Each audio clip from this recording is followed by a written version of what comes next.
দুই সহস্রাধিক মানুষের তাজা প্রাণ আর অন্তত হাজার দশেক মানুষের অঙ্গহানির এক রক্তক্ষয়ী যুদ্ধ থেকে মাত্র মাস তিনেক দূরে দাঁড়িয়ে আজকের কথাগুলো বলছি। শহরের রাস্তায় এখনো শহীদ ওয়াসিমদের রক্তের ছোপ ছোপ দাগ লেগে আছে। স্বাভাবিক জীবনে ফিরতে পারেনি এখনো শহীদের পরিবারগুলো। ইয়ামিনের মা হয়তো কাউকে পেলেই জানতে চাইছে আমার খোকার উপর কিসের এত রাগ ছিল ওদের। সে প্রশ্নের উত্তর হয়তো কেউ কোনোদিন দিতে পারবে না। বুকের ভেতর গুলি নিয়ে নিস্তেজ পড়ে থাকা শরীরটাকে ওরা যেভাবে কুকুরের মতো টেনে হিঁচড়ে খেয়েছে, সভ্য এই সমাজে সেই উত্তর কি আসলেই আছে? পুড়ে যাওয়া লাশগুলোর কথা মনে করে সারা জীবন হয়তো হৃদয়টা পুড়তে থাকবে হতভাগা সেই মায়েদের। শহীদ ওমরের মা এখনো মানুষ পেলেই হয়তো প্রশ্ন করছে, আমার ছেলের বুকে ওরা এতগুলো গুলি কেন করলো? মারার জন্য তো একটা গুলি যথেষ্ট।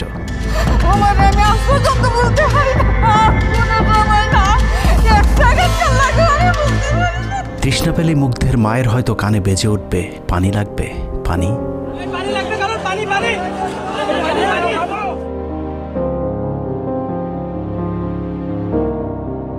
শুনেছি স্বাধীনতা অর্জনের চেয়ে রক্ষা করা অনেক কঠিন। স্বাধীনতার এই পতাকা সমুন্নত রাখতে যারা জীবন দিয়েছেন তাদের সে রক্ত যেন বৃথা না যায়। এ পতাকার জন্য যেন আর কাউকে জীবন দিতে না হয়। স্বাধীনতার এমন যুদ্ধ আর দেখতে চাই না। এ যুদ্ধের প্রতিপক্ষ অনেক হিংস্র, খুব নিষ্ঠুর। ওরা বুকে গুলি নিয়ে কাতরাতে থাকা মানুষকেও শান্তিতে মরতে দেয় না। ওরা আরও রক্ত চায়। 15 বছর মুসলিম নিধন করে ওদের এতটুকু অনুশোচনা নেই। রক্তের নেশায় এখনো বুঁদ হয়ে আছে হিংস্র পশু আত্মাগুলো। এদিকে এক পক্ষ নিজেদেরকে বিজয়ী ভেবে ঘরে ফিরেছে। ঘরে ফেরার আগে যাদের বাড়ি ঘরে আগুন দিয়ে ঘর থেকে বের করেছিল, সেই শত্রুকেই আবার তুলে নিয়েছিল নিজেদের ঘরে। ছাত্রলীগ নিষিদ্ধের কথা বলছে। এই নিষিদ্ধ করবার ম্যান্ডেটটা, নিষিদ্ধ করবার অধিকারটা তাদেরকে কে দিল? তারা এদেশের মানুষ, রাজনীতি করার অধিকার সকলের আছে। আমাদের কেড়ে নেওয়া যেমন অন্যায় ছিল, আমরাও আরেকজনের কেড়ে নেওয়ার অধিকার, এটা আমরা এভাবে বলি। আওয়ামী মানবরূপী দানব ঘাড়ের উপর বিষাক্ত কার্বন ডাই অক্সাইড ফেলছে, আর আমরা সেটাকে অক্সিজেন ভেবে বুকে নিচ্ছি। বিষাক্ত সাপ থেকে নিরাপদ না হয়ে সাপ নিয়ে খেলার পরিণতি কি হতে পারে সেটা বুঝতে খুব বেশি দেরি করবার প্রয়োজন নেই। আমার এই বার্তা আপনাদের কাছে পৌঁছানোর কয়েক ঘন্টা পরেই আপনার ঘরে যে শত্রুকে জায়গা দিয়েছিলেন তাদের সেই বিষমাখা মুখের বিষ আপনার গায়ে নেয়ার জন্য প্রস্তুত থাকুন। পূর্ব দিকে তাকিয়ে দেখুন, আকাশ আবারও কালো হয়ে এসেছে। খুটখুটে অন্ধকার দেখে ঝড়ের গতি যতটুকু ভাবছেন, অন্ধকারের সেই ঝড়ো বাতাস আসলে আলোর চেয়েও বেশি গতি নিয়ে ধেয়ে আসছে সবকিছু লণ্ডভণ্ড করে দিতে। প্রলয়ঙ্করী সেই ঝড়ের কবল থেকে প্রিয় মাতৃভূমিকে বাঁচাতে হলে দেশ রক্ষার পবিত্র দায়িত্ব যাদেরকে দেয়া হয়েছে, চলুন দেখে আসি তারা আসলে কতটা প্রস্তুত। জুলাইয়ের মাঝামাঝি পর্যন্ত সেনাবাহিনী ছাত্র আন্দোলন নিয়ে তেমন মাথা ঘামায়নি। ছাত্রলীগ যেদিন ঢাকা বিশ্ববিদ্যালয়ে ছাত্রীদের উপর আক্রমণ করেছিল, মূলত সেদিন থেকে সেনাবাহিনীর অভ্যন্তরীণ বিভিন্ন গ্রুপগুলোতে আলোচনা সমালোচনা শুরু হয়। 17 তারিখ সকল ডিভিশনের জিওসিরা অফিসার এবং সৈনিকদেরকে কোনো ধরনের গুজবে কান না দেওয়ার পরামর্শ দেন। জিওসিদের পক্ষ থেকে সাফ জানিয়ে দেওয়া হয়, সরকার মিসক্রিয়েন্টদের বিরুদ্ধে যথাযথ ব্যবস্থা নিচ্ছে, এটা নিয়ে সেনাবাহিনীর মাথা ঘামানোর কিছু নেই। 11 ডিভিশনের মেজর জেনারেল খালেদ আল মামুন, 55 ডিভিশনের GOC major general Mahbubur Rashid এবং কুমিল্লা ডিভিশনের জিওসি জাহাঙ্গীর আলম ছিলেন সবচেয়ে বেশি আক্রমণাত্মক। ছাত্রদের পক্ষে কোনো পোস্ট কিংবা প্রোফাইল পিকচার লাল করার বিরুদ্ধে তাদের ছিল কঠোর বার্তা। 17 জুলাইয়ের গুরুত্বপূর্ণ আরেকটি ঘটনা হলো Hasina air chief marshal Hasan Mahmud খানকে বিমান বাহিনীর MI-17 হেলিকপ্টারকে এভি গান কনফিগারেশন লোড করতে বলেন, যা মূলত যুদ্ধকালীন চূড়ান্ত সময় ব্যবহার করা হয়। এয়ার চিফ হাসিনাকে উল্টো প্রশ্ন করেন, আমাদের সেনাবাহিনী কি এখনও ফেল করেছে? তাহলে এত দ্রুত বিমান বাহিনী কেন? বিমান বাহিনী প্রধানের মুখের উপর এমন বক্তব্যে শেখ হাসিনা প্রচণ্ড ক্ষেপে যান। এর পরপরই তিনি বিমান বাহিনী প্রধানের বিরুদ্ধে পদক্ষেপ নেওয়ার জন্য ব্রিগেডিয়ার জেনারেল ইমরান হামিদ এবং লেফটেন্যান্ট জেনারেল মুজিবকে নির্দেশ দেন। আর্মি ইন্টেলিজেন্স থেকে এই পরিকল্পনার তথ্য জেনে বিমান বাহিনী প্রধান ওই রাতেই তার নিরাপত্তার জন্য গাজীপুর থেকে এয়ার কমান্ড নিয়ে আসেন, যে ইউনিটটি এখনও বিমান বাহিনী প্রধানের নিরাপত্তার দায়িত্বে ঢাকাতেই অবস্থান করছে। যাই হোক, বিমান বাহিনী প্রধান সেদিন রাজি হলে ব্ল্যাকআউটের সময়টা আরও ভয়ঙ্কর হতে পারত। বিমান বাহিনীর সহায়তা না পেয়ে শেখ হাসিনা পরদিন র্যাব প্রধানকে ডেকে আদেশ দেন তার হেলিকপ্টার প্রস্তুত রাখার। র্যাব প্রধান হাসিনার আদেশ অনুযায়ী ছাত্রদের বিরুদ্ধে অপারেশনে হেলিকপ্টার ব্যবহার করেন। হেলিকপ্টারের গুলিতে যতগুলো হতাহতের ঘটনা ঘটেছে সবগুলোই র্যাবের হেলিকপ্টার থেকে করা হয়েছিল।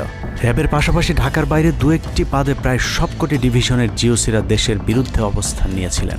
ঢাকার বাইরে থেকে বিশেষ করে ডিভিশন সাপোর্ট ব্যাটালিয়নকে অগ্রাধিকার ভিত্তিতে ঢাকায় নিয়ে আসা হয়, কারণ তাদের সাথে এপিসি সুবিধা ছিল। এপিসি গাড়িগুলো মূলত ছাত্রদের বিরুদ্ধে চূড়ান্ত পদক্ষেপ নেওয়ার জন্যই আনা হয়েছিল। রাষ্ট্রীয় গুরুত্বপূর্ণ এলাকা কেপিআই রক্ষায় 19 তারিখে সেনা নামানোর সিদ্ধান্ত নেওয়া হয়। নিয়ম অনুযায়ী সেনাবাহিনীর কেপিআই রক্ষার দায়িত্ব পালন করার কথা থাকলেও বিভিন্ন জায়গায় দেখা গেছে সেনাবাহিনীর ছত্রছায়ায় পুলিশ এবং আওয়ামী লীগ ছাত্রলীগের সন্ত্রাসীরা ছাত্রদের উপর হামলা চালিয়েছে। কোথাও সরাসরি সেনাবাহিনীকেও গুলি চালাতে দেখা গেছে। এর মধ্যে ঢাকার 46 পদাতিক ডিভিশনের ইনফ্যান্ট্রি ব্রিগেডের ইউনিটগুলো ঢাকার প্রাণকেন্দ্রগুলোতে ছাত্রদের উপর সবচেয়ে বেশি দমন পীড়ন চালিয়েছে। অনুসন্ধানে 19 থেকে 23 জুলাই পর্যন্ত গণহত্যার সাথে জড়িত সেনাবাহিনীর কয়েকজন অফিসারের নাম উঠে এসেছে, যারা এখনও পর্যন্ত গুরুত্বপূর্ণ সব পদে বহাল আছেন, যা ডক্টর মোহাম্মদ ইউনূস সরকারের জন্য অত্যন্ত বিপজ্জনক। কতটা বিপজ্জনক সেটা বোঝার জন্য আন্দোলনের সময়টাতে ওই অফিসারদের ভূমিকা কী ছিল সেটা একটু দেখে আসি। আন্দোলনের সবচেয়ে বেশি রক্তক্ষেকো ছিলেন বিজিবির ডিজি মেজর জেনারেল আশরাফ। সূত্র জানিয়েছে, ভারতীয় নাগরিকদের বিজিবির পোশাক পরিয়ে মাঠে নামিয়েছিলেন বিজিবির এই মহাপরিচালক।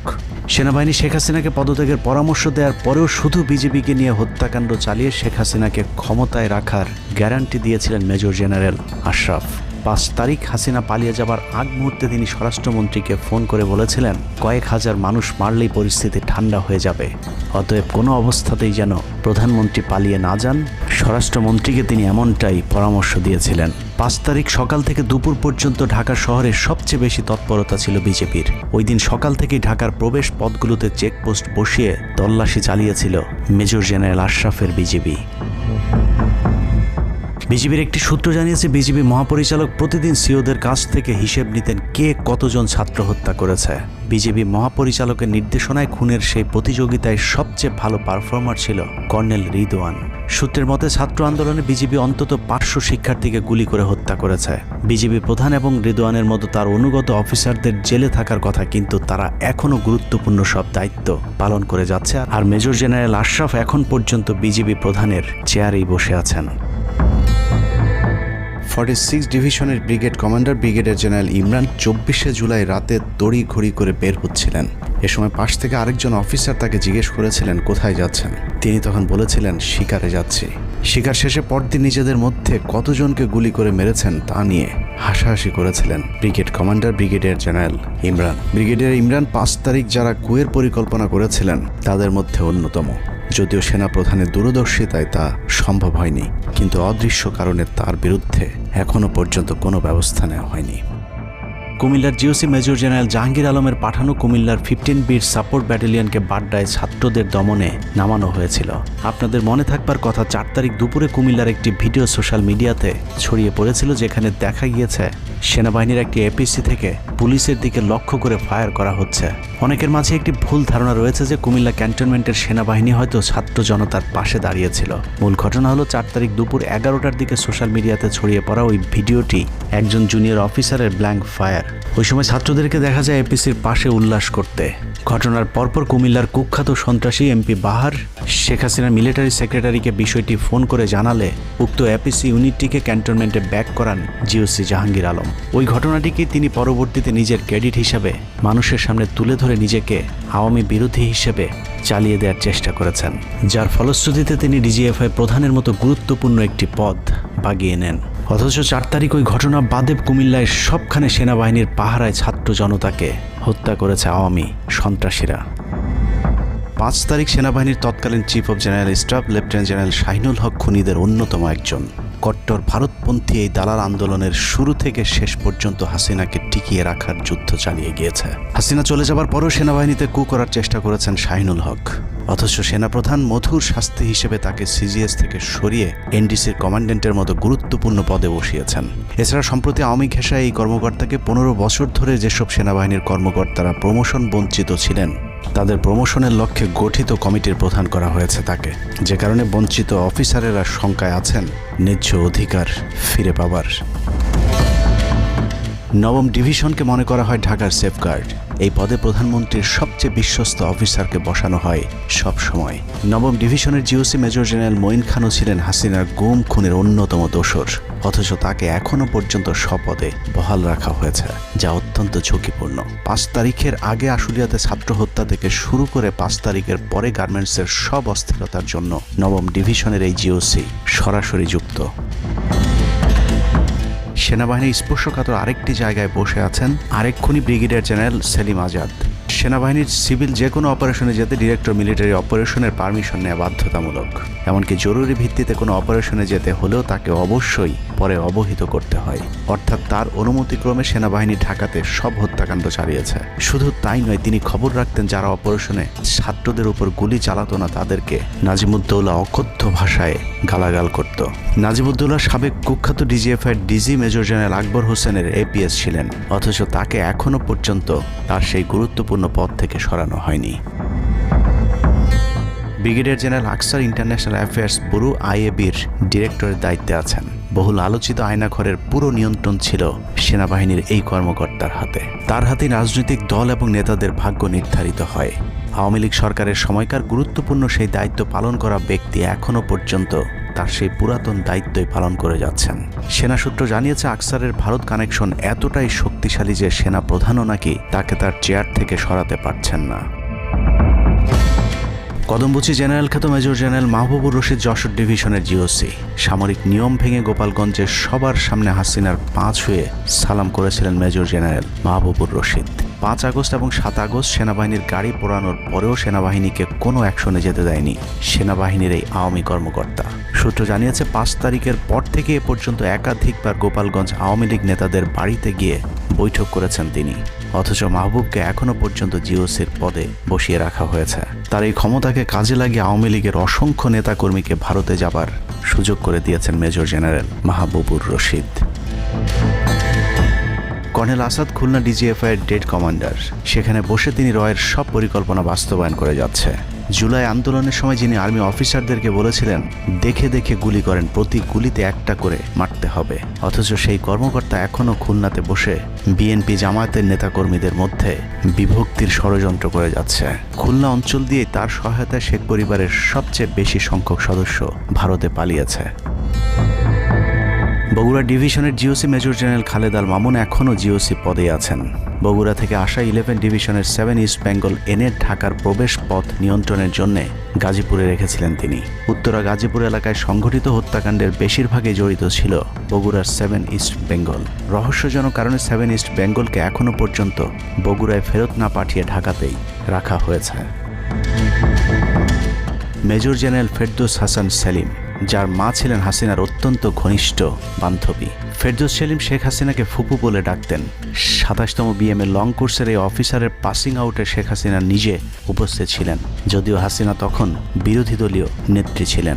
ডিজিএফের পদে থাকাকালীন হাসিনার টাকা পাচার এবং থাইল্যান্ডের বিভিন্ন ব্যবসা দেখাশোনার দায়িত্ব ছিল তার। 5 তারিখের সময়টাতে গুরুত্বপূর্ণ কোনো পদে না থাকায় নিজেকে এখন আওয়ামী বিরোধী দাবি করছেন ফেরদৌস হাসান সেলিম।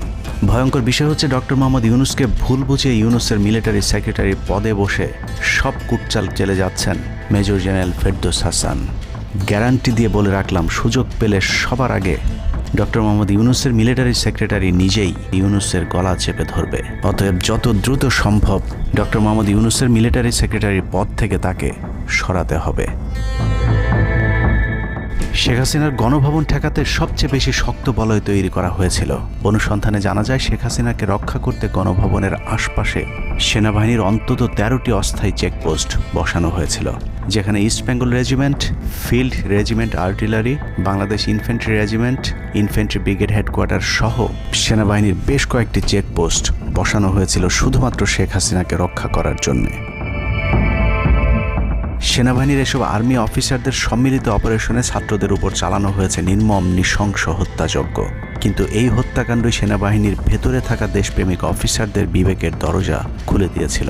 20 থেকে 23 জুলাই ইন্টারনেট বন্ধ করে যে পৈশাচিক হত্যাকাণ্ড চালানো হয়েছে সেই দৃশ্য যখন একের পর এক সামনে আসতে শুরু করেছিল, তখন সাধারণ মানুষ যেভাবে স্তম্ভিত হয়েছিল ঠিক একইভাবে সেনাবাহিনীর বিবেকবান জুনিয়র এবং মধ্যম সারির অফিসারদেরকেও ব্যাপকভাবে নাড়া দেয়।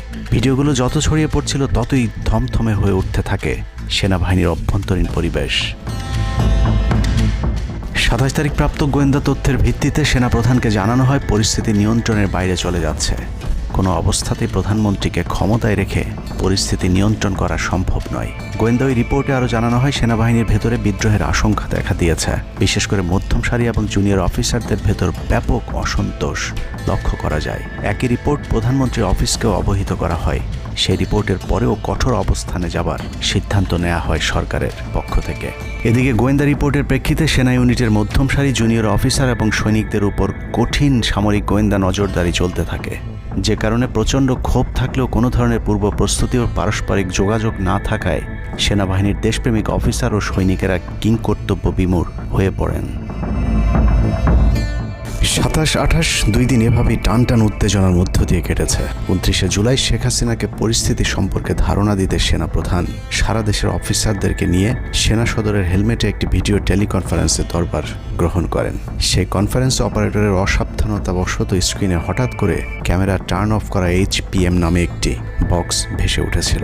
এরপরে উপস্থিত অফিসারেরা হাসিনার উপস্থিতির বিষয়টি বুঝে ফেলেন। অনেকের ধারণা শেখ হাসিনা উপস্থিত আছেন এটা বোঝাতেই HPM বক্সটি সবাইকে দেখানো হয়েছিল, যেন কেউ কোনো ধরনের অভিযোগ করতে না পারেন। কিন্তু সবাইকে অবাক করে বেশ কয়েকজন অফিসার তাদের ক্ষোভের কথা জানান। এর মাঝে রাজশাহী CMH এর একজন মেজর র্যাঙ্কের নারী চিকিৎসক 19 থেকে 23 তারিখ পর্যন্ত চলা ছাত্র হত্যার বিভীষিকাময় বর্ণনা তুলে ধরে আবেগী এক বক্তব্য দেন।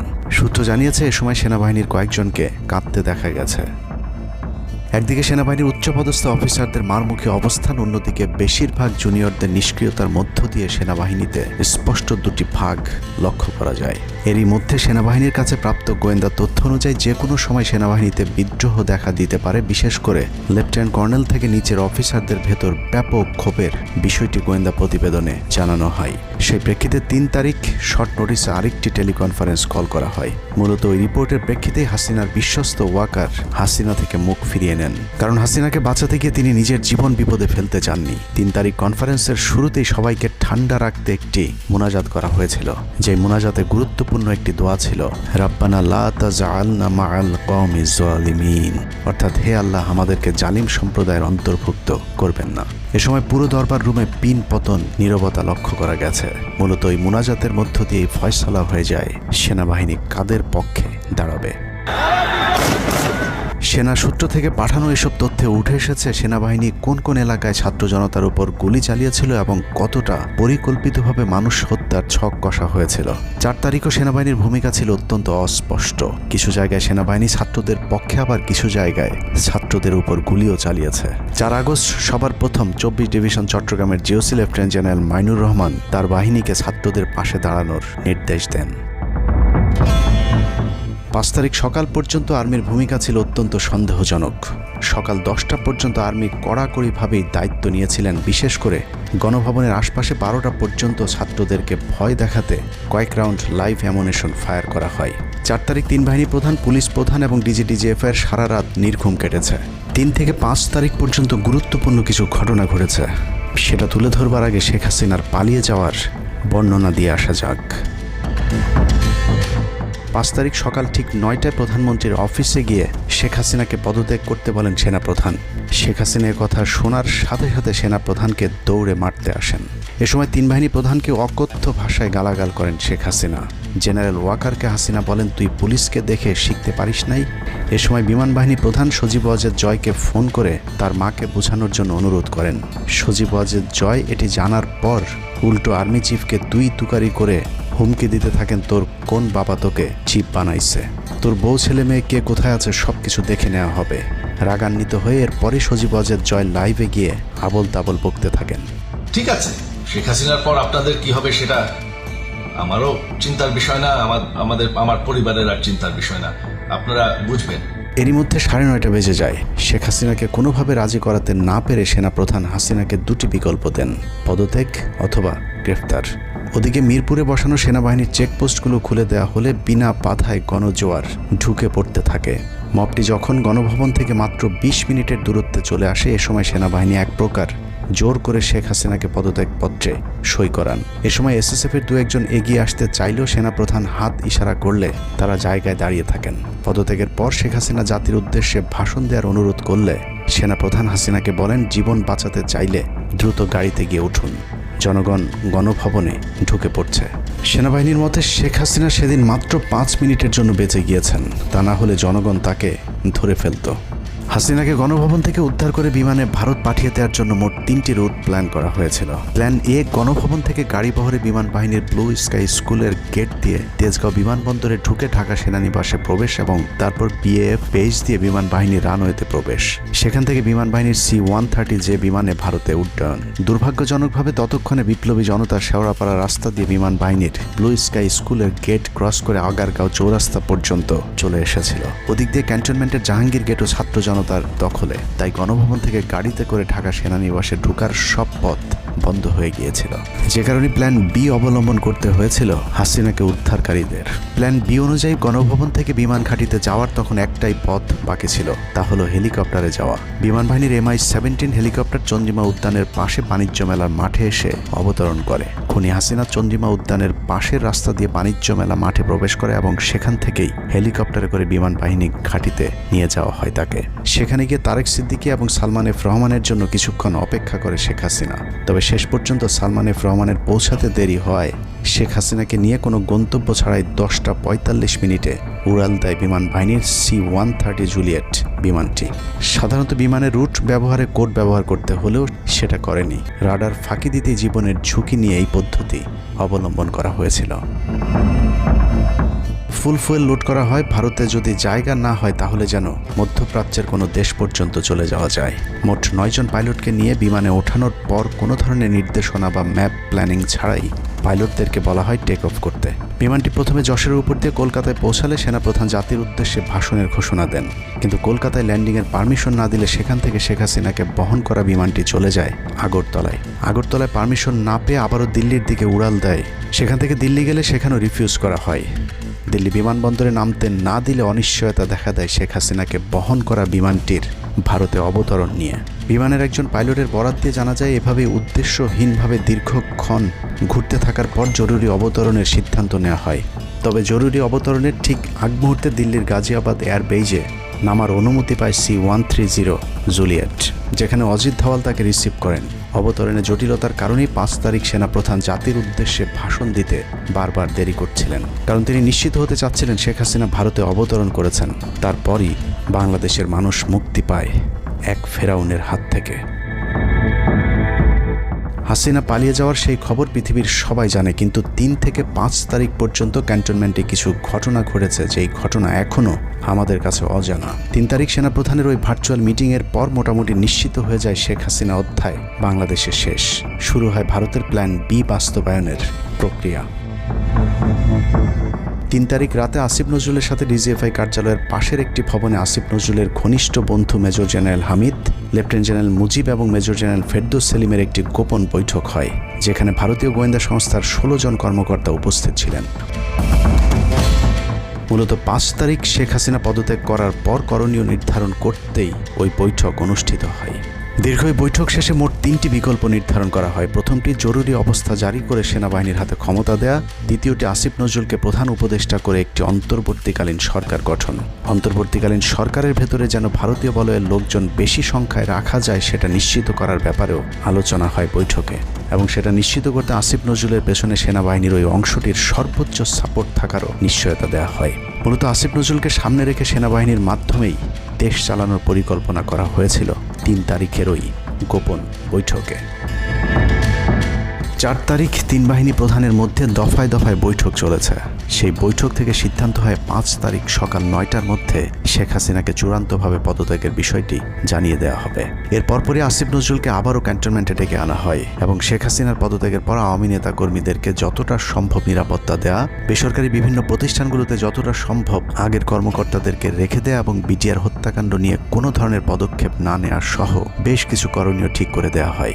দীর্ঘ সেই আলোচনার কারণে 4 তারিখ সারা রাত ক্যান্টনমেন্টে অবস্থান করেছেন আসিফ নজরুল। তাৎক্ষণিক আসিফ নজরুলের কাঁধে 2টি দায়িত্ব দেওয়া হয়: আর্মির প্রতি সকলের আস্থা তৈরি করা এবং হাসিনার পদত্যাগের পরপর ছাত্রদেরকে সেনাবাহিনীর নিয়ন্ত্রণে নিয়ে আসা। কথা মতো আসিফ নজরুল 4 তারিখ রাত এবং 5 তারিখ খুব সকালে ক্যান্টনমেন্টে বসে ফেসবুকে তিনি 2টি পোস্ট করেন। পোস্টের প্রথমটি 4 তারিখ রাতে সেনাবাহিনীকে প্যাট্রিয়ট সম্বোধন করে করা হয়, যেন সেনাবাহিনীর প্রতি ছাত্র জনতার আস্থা বেড়ে যায়, এবং পরেরটি সংখ্যালঘুদের বাড়িঘরে হামলা না চালানোর অনুরোধ করে পোস্ট করা হয়। দুপুর 12টার আগে আসিফ নজরুলের করা হিন্দুদেরকে নিয়ে ওই পোস্টে প্রমাণ করে আসিফ নজরুল আগে থেকেই জানতেন কিছুক্ষণ পর আসলে কি ঘটতে যাচ্ছে। আমরা এখন আর্মি চিফের সাথে একটা আলোচনায় আছি। আমি যতটুকু ওনার সাথে কথা বলেছি আমার কাছে মনে হয়েছে, আশা করছি আপনাদের জন্য অনেক বড় সুসংবাদ আসছে। বিজয়ের খবর আগেই জেনে যাওয়াটা সমস্যা না, কিন্তু সমস্যা হলো আসিফ নজরুল সবাইকে আন্দোলনের কেন্দ্রবিন্দু ঢাকা বিশ্ববিদ্যালয়ে যেতে না বলে ক্যান্টনমেন্টের সুখবরের অপেক্ষায় থাকতে বলেন। মূলত আসিফ নজরুলের ওই ফাঁদে পা দিয়ে ছাত্র জনতার জুলাই আগস্ট বিপ্লবের বিজয় হাতছাড়া হয়ে গিয়েছিল। ছাত্রনেতাদের সরলতাকে কাজে লাগিয়ে আসিফ নজরুল নাহিদ আসিফদেরকে সেনাপ্রধানের কাছে আসতে বলেন। নাহিদ, আসিফ, মাহফুজরা সেনাপ্রধানের কাছে যাবার আগে আসিফ নজরুলের প্রধান উপদেষ্টা হবার বিষয়টি চূড়ান্ত হয়ে যায়। সমন্বয়কেরা পৌঁছানোর পর সেনাপ্রধান তাদেরকে জানায় আসিফ নজরুল হচ্ছেন প্রধান উপদেষ্টা, কিন্তু ছাত্ররা ডক্টর মোহাম্মদ ইউনুসকে প্রধান উপদেষ্টা বানানোর দাবি করলে আসিফ নজরুল তাদেরকে জানায় ডক্টর ইউনুস প্রধান উপদেষ্টা হতে রাজি নয়। কিন্তু ছাত্র নেতাদের সাথে ইউনুসের আগে থেকে যোগাযোগ ছিল, যে কারণেই সেনাপ্রধানকে ছাত্ররা জানায় আমরা ডক্টর ইউনুসের সাথে একান্তে কথা বলতে চাই। ছাত্ররা ডক্টর ইউনুসকে ফোন করলে তিনি জানান প্রধান উপদেষ্টা হতে চান না সেনাবাহিনী কিংবা আসিফ নজরুলের কাছে তার এরকম কোনো বার্তা তিনি দেননি। এরপর ছাত্র নেতাদের দাবির মুখে ইউনুসকে প্রধান উপদেষ্টা বানাতে বাধ্য হয় সেনাবাহিনী। ডক্টর মোহাম্মদ ইউনুসকে প্রধান উপদেষ্টা করা হলেও ক্ষমতার কেন্দ্রে থেকে যায় ভারত নিয়ন্ত্রিত ক্যান্টনমেন্টের মদতপুষ্ট আসিফ নজরুল, যাকে তারা সুনিপুণভাবে গেল এক যুগে তিলে তিলে তৈরি করেছেন। আসিফ নজরুল তার মন্ত্রণালয়ের বাইরেও সবখানে নিয়োগ থেকে বদলি বরখাস্তের একক ক্ষমতা ভোগ করতে থাকে।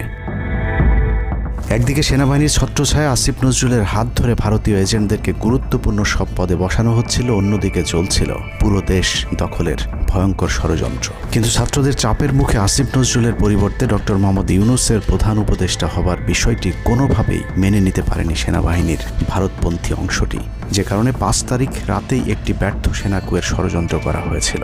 5 তারিখের পরপরই ইউনুসের একের পর এক ভারতীয় আগ্রাসন বিরোধী বক্তব্যে আতঙ্কিত হয়ে ওঠে ভারতীয় বলয়, যে কারণে 8 তারিখ শপথ নেয়ার আগেই ডক্টর মোহাম্মদ ইউনুসকে হত্যা করে সেনাকুয়ের আরেকটি চেষ্টা চালায় সেনাবাহিনীর ওই অংশটি। 8 তারিখ ডক্টর ইউনুসের নেতৃত্বে নতুন সরকার শপথের ঠিক আগ মুহূর্তে একটি সেনাকুয়ের চেষ্টা করা হয়। কুয়ের নেতৃত্ব দেন লেফটেন্যান্ট জেনারেল মুজিব এবং মেজর জেনারেল হামিদুল হক।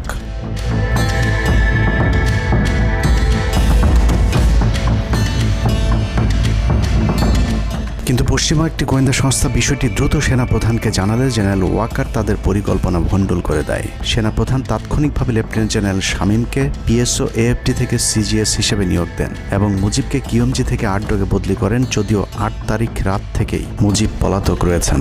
এরপর 12 সেপ্টেম্বর তাকে সেনাবাহিনী থেকে বরখাস্ত করা হয়। একই দিনে লেফটেন্যান্ট জেনারেল হামিদুলকে স্বেচ্ছায় অবসরে পাঠানো হয়। এনডিসি থেকে মেজর জেনারেল সাইফুলকে মিনিস্ট্রি অফ ফরেন অ্যাফেয়ার্স এবং চিফ অফ জেনারেল স্টাফ শাহিনকে এনডিসিতে পাঠানো হয়। কয়েকজনের ব্যাপারে পদক্ষেপ নেওয়াটা যেমন স্বস্তির, তেমনই ষড়যন্ত্রকারীদেরকে যেখানে বদলি করা হয়েছে তাদের প্রতিটি পদই অত্যন্ত গুরুত্বপূর্ণ, যা বর্তমান সরকার এবং দেশের স্থিতিশীলতার জন্য চরম বিপজ্জনক। কতটা বিপজ্জনক সেটা জানতে চলুন শুরুতেই যে প্রলয়ঙ্কারী ঝড়ের কথা বলেছিলাম সেখানে ফিরে যাওয়া যাক। ভারতীয় গোয়েন্দা সংস্থা 5 তারিখের পর থেকে দেশে নানাভাবে একটা সাম্প্রদায়িক দাঙ্গা বাঁধানোর চেষ্টা চালিয়ে যাচ্ছেন, যেটাকে কেন্দ্র করে বাংলাদেশে একটা সামরিক অভিযান চালানো যায়। এই দাঙ্গা বাঁধাতে ভারতীয় গোয়েন্দারা আওয়ামী লীগ, হিন্দু এবং ইসকনকে কিভাবে ব্যবহার করছে সেই পরিকল্পনার ছক এখন বাংলাদেশি গোয়েন্দাদের হাতে।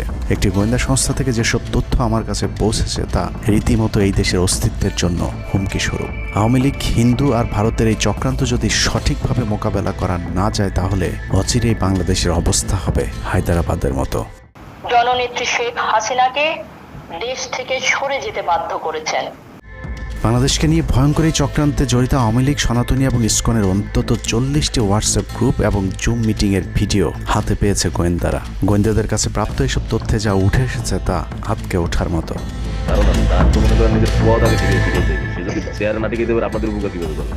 সেনাপ্রধান জামাত হলে এতদিন আওয়ামী লীগ বাইকে ফেলা দিত, ঠিক আছে? এটা তো আমাদেরও আওয়ামী লীগেরও একটা গেম হতে পারে, বলা যায় জামাত শিবিরের উপরে সব চাপা দিতে পারে, এটাও হতে পারে। এসব গ্রুপগুলোতে রীতিমতো বাংলাদেশের বিরুদ্ধে যুদ্ধের প্রস্তুতি চলছে। গ্রুপে তাদের সাথে সাবেক আওয়ামী লীগ সরকারের শীর্ষস্থানীয় নেতা থেকে বর্তমান সেনাবাহিনীতে চাকরিরত জেনারেল পর্যন্ত মাঝে মধ্যেই নাকি যোগ দিচ্ছেন। নানক ভাই থেকে শুরু করে আমাদের সুজিত দা, তারপর আরো অনেক টপ লেভেলের যারা মন্ত্রী, মিনিস্টার, প্রতিমন্ত্রী, তারপরে ইভেন কামাল ভাই। তো এখন বিষয়টা হচ্ছে যে ইভেন রাষ্ট্রপতির যে একেবারেই মানে কি বলে, তার যে একেবারে মানে রাইট হ্যান্ড সচিব, উনিও আমাদের সাথে 2 দিন জয়েন করছেন। তো এখন ওনারা আসলে ভালো হইতো, যারা যারা আসেন আসলে ভালো হইতো। অনেক আমাদের এখানে প্রায় 12 থেকে 13 জন আপনার এমপি এসে কথা বলেছেন, যেটা আপনারা জানেন না, ঠিক আছে? বাংলাদেশে একেবারে টপ লেভেল সামরিক বাহিনীর 4 থেকে 5 জন জেনারেল লেভেলের লোকজন ওনারা এসে এখানে বসে থেকে আমাদের লাইভ শুনে গেছেন।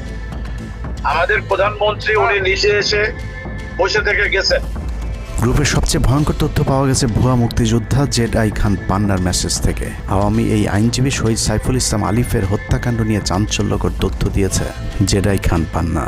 একটি চ্যাটিংয়ে তিনি লিখেছেন, দাড়িওয়ালা উকিল বেশি হয়ে গিয়েছে, আরও 2-1টারে খেয়ে দেওয়া আদালতে আমরা আছি, এখন অল্প কয়েকদিন জেলে থাকলেও 30 তারিখের পরে পুরস্কার পাবা।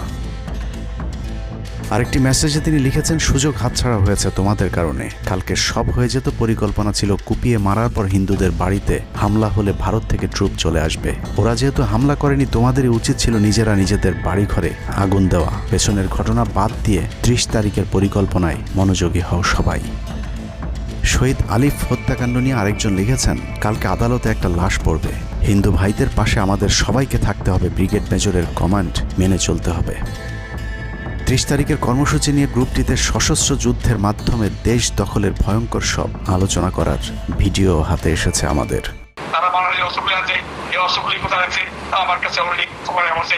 আমি নিউজ দিচ্ছি গোয়েন্দাদের মাধ্যমে, তারা বলেছে 5000-এর বেশি তারা অস্ত্র আছে, M60 রাইফেল, সাইবার রাইফেল আছে, 47 রাইফেল আছে, তাদের কাছে অত্যাধুনিক হটগান আছে। আলোচকদের একজন বলছিলেন, সাবেক এবং বর্তমান পুলিশের সমন্বয়ে 1700 অস্ত্রধারী গ্যারিলা প্রস্তুত করা হয়েছে 30 নভেম্বরের জন্য। আমরা ইতিমধ্যে কথা বলেছি, পুলিশ পার্টির কথা বলছি, পুলিশের অনেক কর্মকর্তা অতিরিক্ত আইন থেকে শুরু করে পুলিশ পার্টিরা এসে এসেছেন, ওনারা আমার সাথে কথা বলে আমাদের যোগাযোগ রক্ষা করছে। ঢাকা শহরকে কিভাবে ব্লক করা হবে সেই পরিকল্পনাও করা হচ্ছে এসব জুম মিটিংগুলোতে। আমাদের কাজ হলো আব্দুল্লাহপুর, আব্দুল্লাহপুর, আশুলিয়া, টঙ্গী আছে, আমরা উত্তরা, ওইটা একটা ব্লক দিবেন, তাহলে আমরা খুব সহজে আমাদের কাজ সফলতা হবে। সশস্ত্র যুদ্ধের জন্য পুরো দেশকে মোট 10টি বিভাগে বিভক্ত করা হয়েছে, যেখানে একজন করে ব্রিগেড মেজর নিয়োগ দেওয়া হয়েছে, যাদের সবাই দেশেই অবস্থান করছেন। এর মধ্যে গ্রুপে প্রাপ্ত জেডাই খান পান্নার নম্বরটিতে মেসেজ পাঠানো হলে মুহূর্তেই সাড়া দেন তিনি। কল করতেই গড় গড় করে সবকিছু স্বীকার করেন। জেডাই খান পান্না, জি আমি তাই। 30 তারিখ 50 থেকে 80% পুলিশ, আনসার, এমনকি সচিবালয়ের আমলারাও তাদের পক্ষে মাঠে নামবে বলে স্বীকার করেন গেরিলা আক্রমণের পরিকল্পনাকারী জেডাই খান পান্না। আপনারা কি কোনো গেরিলা ইনভেশন হামলা করা যাবে? ঢাকার স্টুডেন্টরা যদি এখনো সাপোর্টার্স অর্গানাইজ হইতে নামে, এই অ্যাডমিনিস্ট্রেশনের 50% না 80% লোক নেমে আসবে, পার্টিকুলারলি পুলিশ, আনসার এবং সেক্রেটারিয়েট থেকে। পালিয়ে যাওয়ার আগে এই ভিডিও প্রচারের সাথে সাথে রাষ্ট্রদ্রোহিতার অভিযোগে তাকে গ্রেফতার করতে হবে, তাহলে চক্রান্তকারীদের আরও পরিকল্পনার তথ্য পাওয়া যেতে পারে। ভবিষ্যতে এ ধরনের ষড়যন্ত্র বন্ধ করতে গ্রুপে থাকা সকলের মোবাইল নম্বর এবং চেহারা দেখে শনাক্তের পর দ্রুত গ্রেফতার করতে হবে। সূত্র জানিয়েছে, ডিজিএফআই প্রধানের প্রত্যক্ষ তত্ত্বাবধানে চলছে এসব দেশবিরোধী তৎপরতা। আর্মিকে ম্যাজিস্ট্রেসি পাওয়ার দেয়া হলেও তাদেরকে ক্ষমতা প্রয়োগ করতে দেওয়া হচ্ছে না, যে কারণে আওয়ামী লীগ নেতারা বেশিরভাগ এখনও দেশে থাকলেও তাদেরকে ধরা হচ্ছে না। অতএব সেনাবাহিনীর উচ্চপদস্থ হাসিনাপন্থী অফিসারদেরকে দ্রুত সেনাবাহিনী থেকে সরাতে হবে। 5 তারিখ সেনাপ্রধান যে ভূমিকা রেখেছেন তার জন্য তিনি অবশ্যই প্রশংসার দাবিদার, কিন্তু সেনাপ্রধানকে প্রমাণ করতে হবে তিনি আসলেই নায়ক নাকি খলনায়ক। 5 তারিখের পরেও সেনাবাহিনীর গুরুত্বপূর্ণ পদগুলোতে রদবদল না করা এবং গুম খুনের সাথে জড়িত অফিসারদের বিরুদ্ধে কোনো ব্যবস্থা না নেওয়া সহ বিডিআর হত্যাকাণ্ডের বিষয়ে দৃশ্যমান কোনো পদক্ষেপ না নেওয়া খুবই সন্দেহজনক। সূত্র জানিয়েছে, সেনাপ্রধানের স্ত্রীর সাথে প্রতিনিয়ত শেখ হাসিনার যোগাযোগ রয়েছে। অতএব সেনাপ্রধানকে দ্রুত তার অবস্থান পরিষ্কার করে সেনাবাহিনীর গুরুত্বপূর্ণ পদগুলোতে নতুন করে নিয়োগ দিতে হবে। সেনাবাহিনীর জুনিয়র এবং মধ্যম সারির অফিসার এবং সৈনিকদের সবসময় দেশের স্বার্থে যুদ্ধের জন্য প্রস্তুত থাকতে হবে। মনে রাখতে হবে, সেনাবাহিনী আমাদের আস্থার প্রতীক। সিনিয়র অফিসারদের দেশবিরোধী আদেশ এলে সৈনিকদেরকে নিয়ে তাদেরকে প্রতিহত করতে হবে। মনে রাখতে হবে, সংখ্যায় আপনাদের মতো দেশপ্রেমিকদের সংখ্যাই এখনও সেনাবাহিনীতে বেশি। দেশের যে কোনো প্রয়োজনে সেনাবাহিনী যদি জনগণকে ডাক দেয়, তাহলে এ দেশের প্রতিটি মানুষ জীবন দেওয়ার জন্য প্রস্তুত রয়েছে। ডক্টর মোহাম্মদ ইউনূসের পাশে থাকা ভারতীয় গুপ্তচর আসিফ নজরুল, মিলিটারি সেক্রেটারি ফেরদৌস হাসান সেলিম এবং প্রেস সেক্রেটারি শফিকুল আলমকে দ্রুত সরাতে হবে। প্রধান উপদেষ্টার সাথে ছাত্র নেতাদের সাক্ষাতের পথ সহজ করতে হবে। আসিফ নজরুলরা অসৎ উদ্দেশ্যে মাহফুজ আলমকে তার পাশ থেকে সরিয়েছে। অতএব যত দ্রুত সম্ভব মাহফুজ আলমকে আবারও বিশেষ সহকারীর পদে ফিরিয়ে আনতে হবে। গুরুত্বপূর্ণ যে কোনো সিদ্ধান্তের ক্ষেত্রে নাহিদ এবং আসিফদের মতামত প্রধান উপদেষ্টাকে গুরুত্বের সাথে নিতে হবে। জেডাই খান পান্নাদের ষড়যন্ত্র এবার সফল না হলেও এই ষড়যন্ত্র চলতেই থাকবে। বাংলাদেশের প্রতিটি মানুষকে চোখ কান খোলা রাখতে হবে, মনে রাখতে হবে শত্রু আপনাদের ঘরের কোণেই। ভারত যদি বাংলাদেশে আক্রমণ করে, তাহলে সবার আগে আওয়ামী লীগ আর শ্রীকৃষ্ণের ভক্তরাই আপনার গলায় ছুরি ধরবে। অতএব শত্রুরা যেন আবারও বাংলাদেশের স্বাধীনতাকে ভারতের কাছে বিক্রি করতে না পারে, সেদিকে সবাইকে লক্ষ্য রাখতে হবে। আল্লাহ হাফেজ।